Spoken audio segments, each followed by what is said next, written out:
I did show you how to use the pressing stick on your first pairs. That's a good spot, but let me show you the really, really valuable spot. When I'm putting the pairs together and I start pressing, it makes quite a bit of difference for this to be on the top. And the reason is I'm not getting any of the adjacent seams involved in that pressing. So I haven't taken the chance of flipping this over or flipping this over, as it would happen if I had it flat and I'm trying to do a final pressing.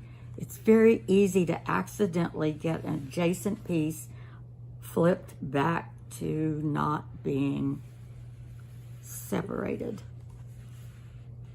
So that's the value, really, really super value of the strip stick.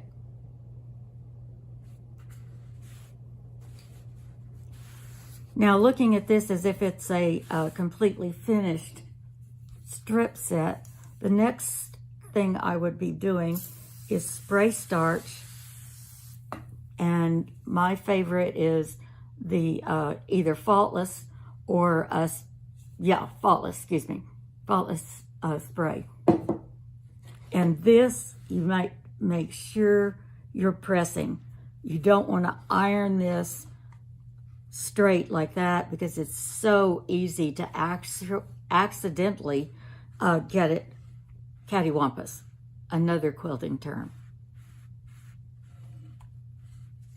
All the work we've done with pairs and 4s and 8s have been trying to keep this from being curved. We want it absolutely straight.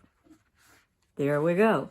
And that makes your lovely strip set nice and flat and stiff enough that when you cut, it's going to stay that way.